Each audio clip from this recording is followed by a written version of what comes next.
साईं राम सभी भक्तों को। साईं बाबा के अनमोल बातें चैनल के माध्यम से मैं आज एक और एक्सपीरियंस लेके आई हूँ अपना ही।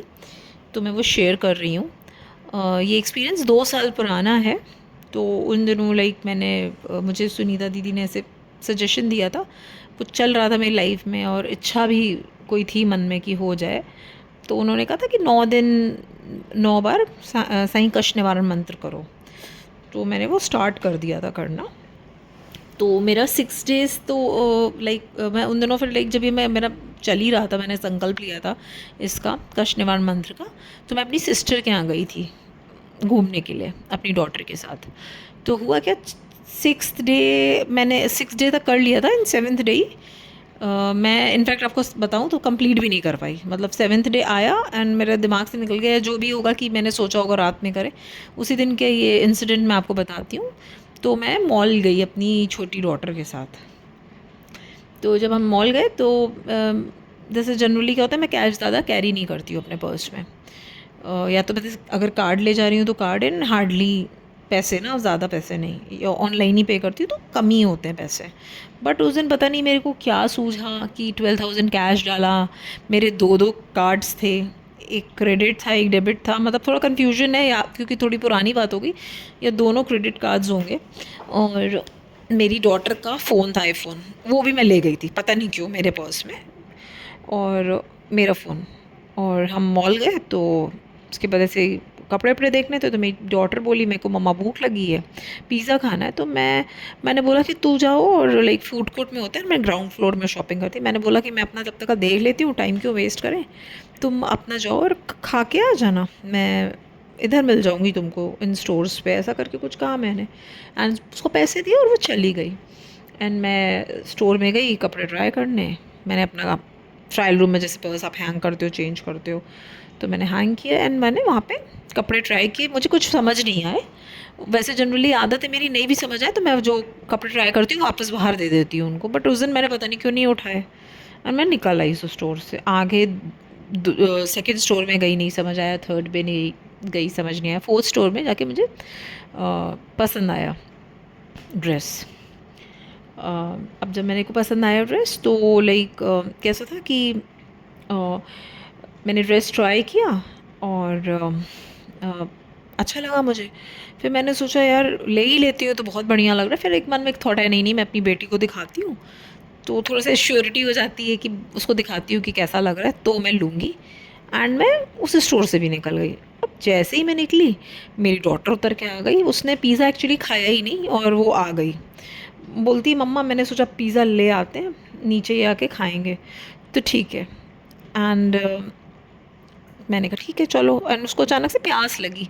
वैसे हम आगे जाते फर्स्ट फ्लोर में या आगे के फ्लोर में। अब मैं आपको इस बात पे बात बताना चाहूँगी कि मेरे पास मेरा पर्स नहीं है और मुझे याद ही नहीं है और मुझे एहसास ही नहीं है। मतलब जो मैं फ़र्स्ट शॉप पे देखी हूँ उसके बाद कहीं आधा घंटा या 40 मिनट्स हो गए थे, आप समझिए।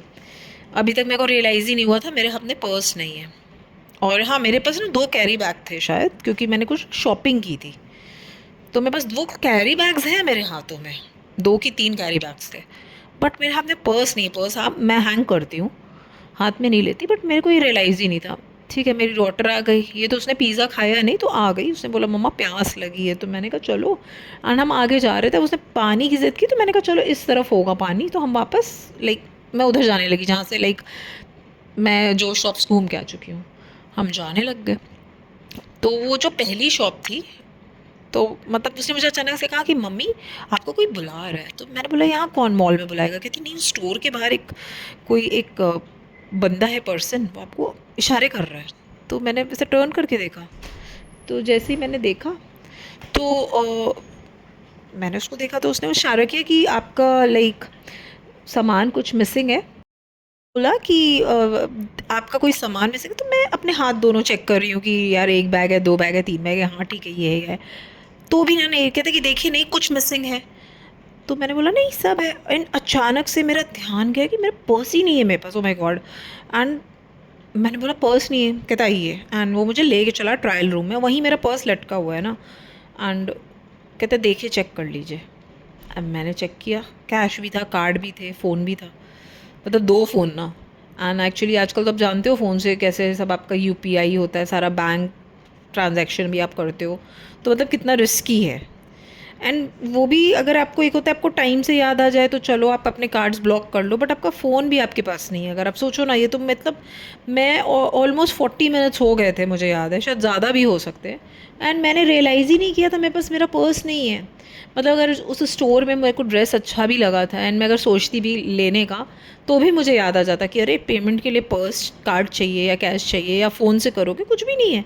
बट पता नहीं मेरे को क्या था उस दिन, मतलब कि मुझे बिल्कुल रियलाइज़ नहीं हुआ था। एंड दूसरी मेरी लक यहाँ पे इसलिए अच्छी थी, मेरी डॉटर आ गई छोटी वाली।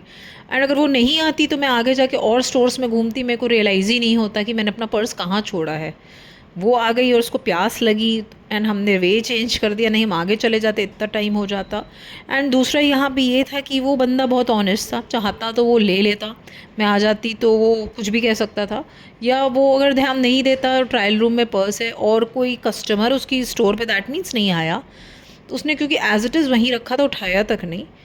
क्योंकि और कोई आएगा आपका कुछ निकाल के ले जाएगा, भले ही पर्स छोड़ देगा, या यही रख लेता, तो मेरे पास कोई प्रूफ नहीं था, मैं कुछ नहीं कर सकती थी।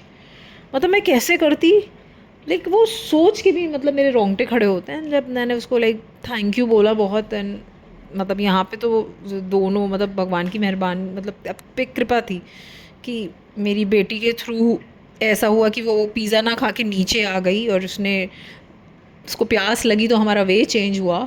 नहीं तो इतनी देर बाद तो कुछ भी हो सकता था कि शायद वो बंदा चेक ही ना करता ट्रायल रूम में, कोई और उठा के ले जाता, तो उसमें तो उसकी भी गलती नहीं थी। बट दोनों ने मतलब किस्मत ने साथ दिया क्योंकि कृपा थी ईश्वर की वहाँ पे, बाबा की। तो जब मैंने घर आके अपना इंसिडेंट ये सब ना अपनी बहन को बताया, तो वो बोलती कि चलो भाई थैंकफुल, बाबा को थैंक यू करो। तो मैंने कहा हाँ भाई उनका ही वो है। एंड अचानक से ना मुझे नेक्स्ट डे, उस दिन तो नहीं हुआ, नेक्स्ट डे रियलाइज़ हुआ कि अरे मेरा तो 9 दिन का ये संकल्प था, मैंने तो लाइक मेरा टूट गया।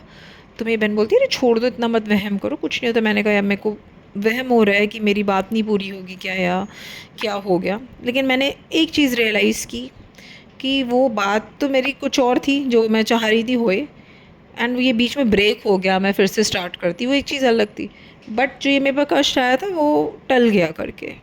मतलब 6 डेज़ ही हुए थे जो भी है, बट ये सब एक बहुत बड़ा मिरेकल था मेरी लाइफ का ये। बस यही है कि